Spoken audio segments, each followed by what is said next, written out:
Hi guys, welcome to Roja life style. இன்றைக்கி நம்ம சேனலில் என்ன வீடியோ பார்க்க போகிறோம் அப்படின்னா, மண்சட்டி வச்சு சிக்கன் கிரேவி எப்படி பண்ணலாம் அப்படிங்கிறதான் பார்க்க போகிறோம். ஸோ வாங்க வீடியோக்குள்ளே போகலாம்.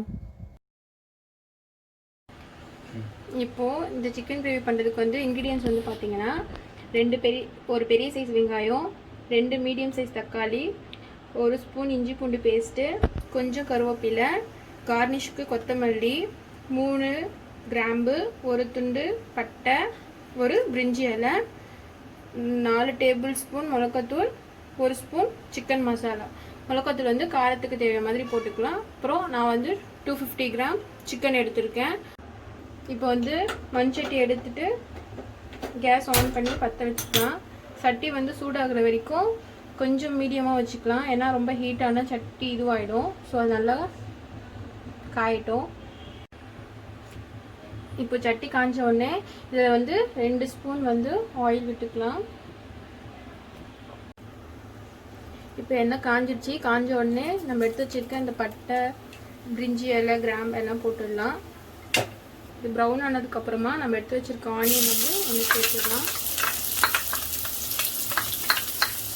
சேர்த்துட்டு இதை வந்து நல்லா ப்ரௌன் கலர் வரைக்கும் நல்லா வதக்கிக்கலாம்.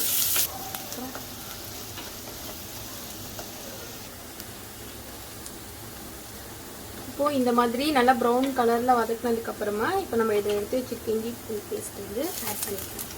ஆட் பண்ணிவிட்டு அந்த இஞ்சி பூண்டு ஸ்மெல் போகிற வரைக்கும் நல்லா வதக்கி விட்டுக்கலாம். இப்போது இந்த மாதிரி நல்லா வதக்கினதுக்கப்புறமா இப்போ நம்ம வந்து இந்த தக்காளி ஆட் பண்ணிக்கலாம்.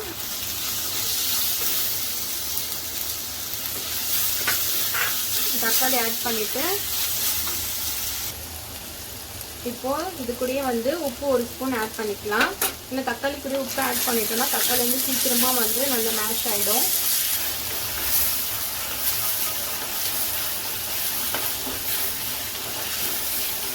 வந்து இந்த மாதிரி நல்லா மேஷ் பண்ணுற மாதிரி வதக்கிட்டு இப்போ இது கூட வந்து நம்ம எடுத்து வச்சுருக்க சிக்கனை ஆட் பண்ணிக்கலாம்.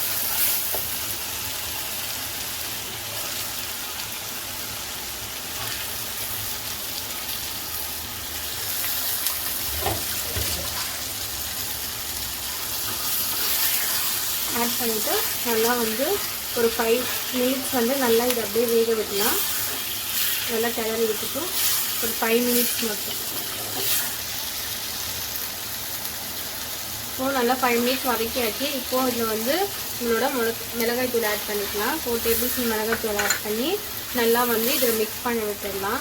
ஒரு 5 மினிட்ஸ்க்கு வந்து சிம்மில் வச்சுட்டு இந்த மசாலா இதில் மிக்ஸ் பண்ணோன்னா தண்ணி ஊற்றாமல் நல்லா மிக்ஸ் பண்ணி விட்டோன்னா டேஸ்ட் வந்து நல்லாயிருக்கும். ஸோ இதில் இருக்க தண்ணி நல்லா வற்றுற வரைக்கும் நம்ம நல்லா அந்த மசாலாவோட சிக்கனை வந்து மிக்ஸ் பண்ணி விட்டுடலாம்.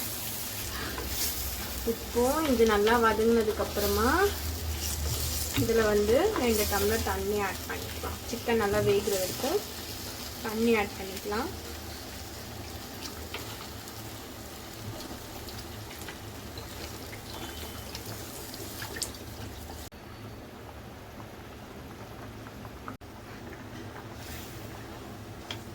ஸோ இன்னும் நல்லா கொதிக்கட்டும், அப்போ தான் நல்லா சிக்கன் வேகும். இப்போது இது நல்லா இந்த மாதிரி கொஞ்சம் கட்டியானதுக்கப்புறமா இதில் வந்து இப்போ சிக்கன் மசாலா ஆட் பண்ணிக்கலாம். ஆட் பண்ணிவிட்டு ஒரு 10 மினிட்ஸ் வந்து இதை நல்லா கொதிக்க விடுங்க.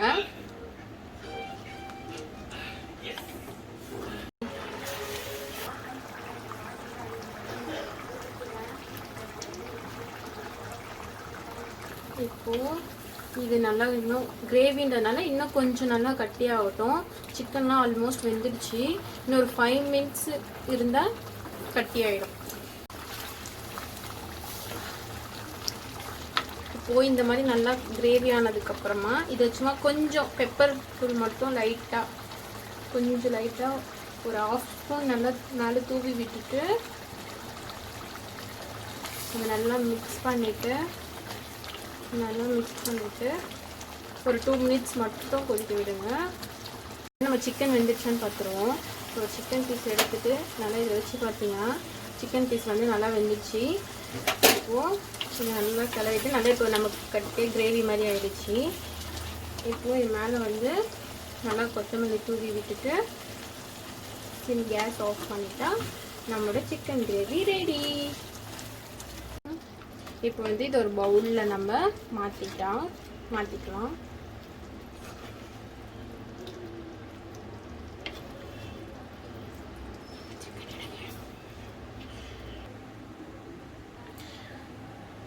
வச்சாச்சு.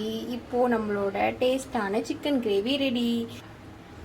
இப்போ இது வந்து சப்பாத்திக்கு வச்சு சாப்பிட்டோன்னா, சைட் டிஷ் வச்சு சாப்பிட்டோன்னா ரொம்ப டேஸ்ட்டாக இருக்கும். இந்த கிரேவி கூட சப்பாத்தி வச்சு சாப்பிட்டிங்கன்னா செம்ம டேஸ்ட்டாக இருக்கும். இந்த வீடியோ உங்களுக்கு பிடிச்சிருந்தா லைக் பண்ணுங்கள், ஷேர் பண்ணுங்கள், கமெண்ட் பண்ணுங்கள், மறக்காமல் சப்ஸ்கிரைப் பண்ணுங்கள், பக்கத்தில் இருக்க பெல் ஐக்கானையும் ப்ரெஸ் பண்ணுங்கள்.